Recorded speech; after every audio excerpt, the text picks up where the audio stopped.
आज बहुत सुबह पौ फटने के पहले ही नींद खुल गई थी रमन की। फिर नींद क्या आती, वह ही आ गई थी। उसकी सांसों की गर्माहट बिल्कुल समीप महसूस होने लगी और खुशबू से रमन का तनबदन तरबतर होने लगा। उसका पास आना और हौले से मुस्करा जाना होंठ को तिरछा करते हुए पलकों को झपकाना उसके मनमहल में सैकड़ों छोटी छोटी घंटियां टुनटुना गया। वह हाथ बढ़ाता और वह हौले से बाल झटक देती। गीले बालों से मोती बिखर गए उसके चेहरे पर तरे। आज इतनी सुबह सुबह तुमने नहा भी लिया, कहते हुए रमन ने अपने चेहरे पर पड़ी उसकी जुल्फों से झड़ती मोतियों को हथेलियों में समेटने की कोशिश करने लगा, तो एहसास हुआ कि ये तो उसके ही नयनों से बहते अश्क है जो चेहरा भिगो रहे हैं। और वो वो तो कहीं नहीं है। उसका सपना टूट जाता है और उठकर बिस्तर पर बैठ जाता है। खिड़की के पर्दे सरका कर वह बाहर झांकता है। सचमुच अंधेरा है पूरब में। अभी पौ भी नहीं फटी है। सब सच है, बस उसका होना ही नहीं सच है। उठ जाऊं या फिर से सोने की कोशिश करूं, क्या फर्क पड़ता है, रमन ने सोचा। रात जब बिस्तर पर आया तो देर तक रम्या की यादों के साथ ही रहा। उस वक्त उसकी कमी दिल में हलचल मचा पलकों को झपकाने तक में बाधक हो रही थी। देर तक उसके होने के एहसास के साथ वह आंखें भींचे पड़ा रहा था। वह उसके पहलू में करवटें बदल रही थी। कभी छन्न से चूड़ियां बजती तो कभी उसकी पायल की रुनझुन बेचैन करने लगती। कभी रम्या की रेशमी पल्लू उसको छूती सरसराती हुई सिमट जाती। कभी वह पास आती, कानों में कुछ फुसफुसाती हुई कहती। रमन दम साधे रहता। उसे मालूम था कि आंखें खोली या जबान तो वह फिर गायब हो जाएगी। रम्या के बगल में बस होने के एहसास से वह आनंदित होता, रोमांचित होता रहता। पर उसके होने का एहसास भी नींद नहीं आने देता। समीप और न होने की सच्चाई भी बिल्कुल यही काम करती।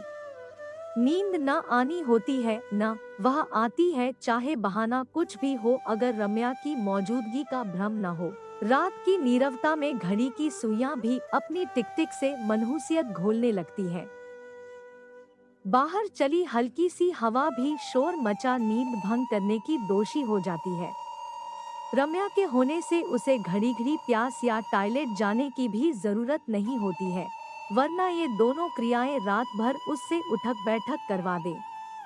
एक सुकून भरा पल होता है जब वह अपनी दिवंगत पत्नी को यथार्थ में महसूस करता है। जानते बूझते हुए भी रमन उस स्थिति में जाने को व्यग्र रहता है जब उसकी रम्या उसके पास आ बैठती है। दिल खाली कर लेता है वह उसके संग, जो बातें दिन भर कुलबुलाती रहती हैं। जी में कोई तो सुनने वाला होना चाहिए। नाते रिश्तेदार या बच्चों से क्या एक ही बात हर दिन दोहराना कि बहुत खालीपन है रम्या के बिना, और बाकी सारी बातें तो बेमानी ही है। शुरू के महीने बहुत विचलन भरे थे रम्या के बिना, मानो शरीर में जान नहीं, भूख नहीं, प्यास नहीं। दिन और रात का अंतर खत्म हो चुका था, अपने होने का बोध समाप्त था। शरीर तो रम्या का फूका था, घाट पर जान उसके शरीर से निकल गई थी। निष्प्राण निष्प्रभ वह पड़ा रहता जीने मरने के बीच, कहीं भावहीन, रसविहीन, संज्ञा शून्य।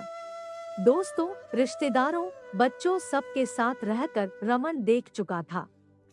जो शून्यता जीवन में आ चुकी थी उसकी कोई भरपाई नहीं थी। दूसरी जगह उसे बिना मतलब एक औपचारिक व्यवहार करना होता। न हर वक्त रोकर किसी और का कीमती पल वह नष्ट करना चाहता था, न दूसरे किसी की बातें उसे छूती। जिन दोस्तों की संगत में वह घंटों मगन रहता था, अब न भाती। थोड़ी ही देर में जीवन की निस्सारता से वह ऊब वहां से भागने को तत्पर होने लगता। पहले बेटे भू, बेटी दामाद व उनके बच्चों के साथ खुद को परिपूर्ण समझता था। अब एक रम्या ने क्या जीवन से हाथ छुड़ाया, उसका भी सभी रिश्तों से मानो मन भर गया। नहीं लुभाती अब उसे पोती के गीत या कविता। मन नहीं होता कि देखे कि नाती अब कैसा दिख रहा है।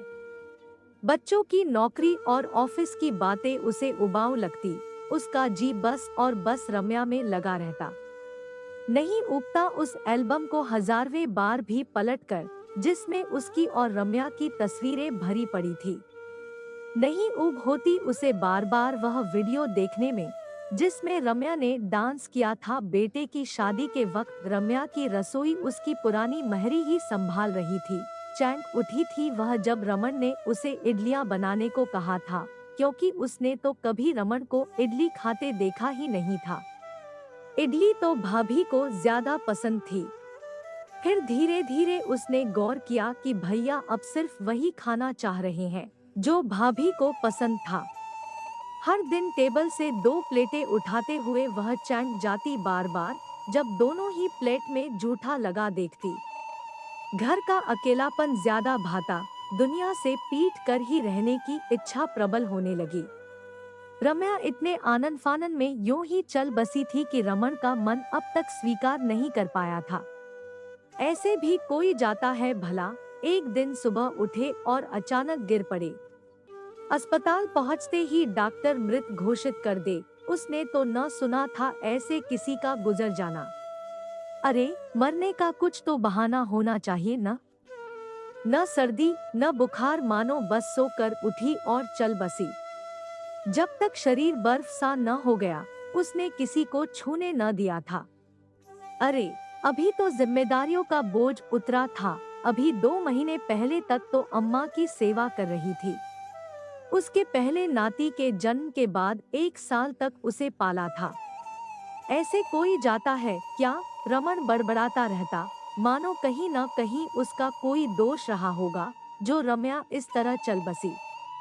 वह हर वक्त बीते पलों को ध्यान से गुनता कि कभी क्या रम्या ने कुछ बताया तो नहीं था कि उसे कोई तकलीफ है, या उसने कभी नजरअंदाज तो नहीं किया उसकी तकलीफों को। रोज जाने क्यों उसे हर वक्त लगता कि कहीं न कहीं वह गुनाहगार है उसके इस तरह गुजरने के लिए। इसीलिए रमन कहीं नहीं जाना चाहता। वह रम्या को छोड़ किसी बात पर ध्यान देना नहीं चाहता था। उसे दिक्कत हो जाती ध्यान केंद्रित करने में कहीं और, आता अपनी जगह पर रहना ही बेहतर है। अब वहाँ 2 से 2 प्लेटें लगा सामने रम्या के बैठे रहने की कल्पना तो नहीं कर पाता। सचमुच उसे सुख मिलता जब वह अकेले में टेबल पर 2 प्लेटें लगाकर बैठता, रम्या की पसंद की डिश रखता और महसूस करता कि वह सामने मुस्कुराती हुई बैठी है, वरना महीनों उसके हलक से खाना नहीं उतरा था। फिर इस व्यवस्था में झूठा ही सही, उसे भी सुकून मिलने लगा। यूं ही ख्यालों में खोए खोए वह बिस्तर पर बैठा रह गया था कि दरवाजे पर लगी घंटी की आवाज से उसकी तंद्रा भंग हुई। महरी आई थी। आते ही उसने सूचना दी, आज दोपहर तक दोनों बच्चे आ रहे हैं भैया। यह सुनकर रमन चैंक उठा, तुम्हें किसने बताया? अब रमन असहज होने लगा। उफ, उनके आने से रम्या उससे दूर हो जाएगी, कैसे वह ध्यान कर पाएगा? उसे नहीं मिलना था किसी से। कांता बाई, तुमने क्या कहा है बच्चों से? रमन परेशान होने लगा था। कहीं 2 प्लेटों वाली बात तो नहीं बता दी इसने? उफ। सचमुच दोपहर तक दोनों बच्चे घर पहुंच गए। इस बार दोनों अकेले ही आए थे। आते ही दोनों पापा को घेर कर बैठ गए।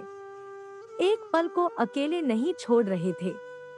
रात होते होते रमन उकता गया। ये दोनों कितना बोल रहे हैं। रम्या की उपस्थिति महसूस न कर पाने की झल्लाहट उस पर हावी होने लगी। सुबह नींद खुली तो देखा 9 बज रहे थे। इतनी देर कैसे सोते रह गया? रमन विचार कर ही रहा था कि कांता बाई और बेटे की बातचीत कानों में पड़ी। उसे समझते देर न लगी कि कल उसे नींद की दवा देकर सुलाया गया था और अब किसी मनोचिकित्सक के यहाँ ले जाने की तैयारी हो रही है। 4 साल हो गए मम्मी को गए।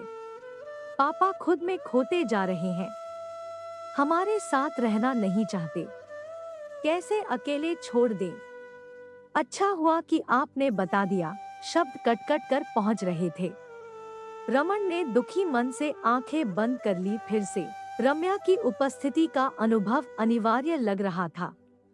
क्यों नहीं भान हो रही उसकी उपस्थिति? रमन परेशान होने लगा कि उसे सुनाई दी चूड़ियों की छन छन पर कहीं दूर से आंचल की सरसराहट का भी अनुभव हुआ, पर वह भी कहीं दूर से, बिल्कुल वहीं से जहां बच्चे कांताबाई से बातें कर रहे थे। तो क्या रम्या अपने बच्चों के आसपास है? अचानक रम्या की खनकती सी मधुर आवाज उसके कानों तक आई। उनींदापन अब तक हावी था कि फिर लगा कि कमरे के बाहर सचमुच रम्या ही धीमे धीमे बोल रही है कहीं। अचानक रमन को भान हुआ कि वह कैसा होता जा रहा है। बेटे के द्वारा मनोचिकित्सक के पास ले जाने वाली बात से वह गंभीर हो उठा। क्या सचमुच कुछ मानसिक विकार उत्पन्न होने लगे हैं उसमें? इस तरह काल्पनिक दुनिया में जानबूझकर जीना एक स्वस्थ व्यक्ति के लिए ठीक नहीं। पर अचानक उसे अनुभव हुआ कि वह कितना स्वार्थी हो गया है। बच्चों ने भी तो अपनी माँ को खोया है, वे भी तो वैसे ही व्यथित होंगे जैसे वह, पर उन्हें तो दुनियादारी निभानी शेष ही है। नौकरी, घर गृहस्थी सब देखनी है, उसके जैसा अवकाश प्राप्त तो नहीं है। रमन ने आंखें खोल दी और बच्चों की तरफ बढ़ चला। रम्या की आवाज का आकर्षण भी उसे बाध्य कर रहा था कि कमरे से बाहर झांके। रसोई के दरवाजे के पास महफिल सजी थी तीनों की और उसकी ही चर्चा चल रही थी। सब परेशान थे। ओह, ये बेटी बोल रही है, उसकी आवाज सचमुच अपनी माँ की ही तरह है। दूर से तो ऐसा ही भान हो रहा था। रमन को लग रहा था कि बिटिया बोलती रहे। पापा, आप उठ गए, नींद आई आपको? बेटे ने उसे देखते ही लपक कर पूछा। हाँ बेटा, शायद महीनों वर्षों बाद ऐसी नींद आई होगी। कहते कहते रमन का ध्यान बेटे की नाक और होठों की तरफ अटक गया। हूबहू रम्या की ही तरह तीखी नाक और पतले होंठ, शायद माथा भी और ठुड्डी भी। आज वह अलग नजर से बच्चों को घूर रहा था, बिल्कुल अपनी मम्मी की ही तरह। बेटी ने कलाई को हिलाया कि उसकी चूड़ियां बज गई। ओह, वाकई रम्या तो यही अपने कोकजायों में मौजूद है, उसकी हाड़मान से निर्मित उसके ही अंश है। मैं बेकार आंखें बंद कर दुनिया से छिप रम्या को खोज रहा था। रमन को अचानक मानो बोध हुआ। वह नई निगाह से बच्चों को फिर से देखने लगा और हर कोण में कहीं न कहीं रम्या झलकती रही। आज देर तक सोता रह गया, पर जब जागो तभी सवेरा, कहता रमन अपनी दिनचर्या शुरू करने की कोशिश करने लगा। आपका समय निकलकर हमारे साथ था, इसके लिए आपका धन्यवाद। अगली बार फिर से मिलते हैं नए और रोचक वीडियो के साथ। चैनल को सब्सक्राइब करना न भूलें। धन्यवाद और शुभकामनाएं।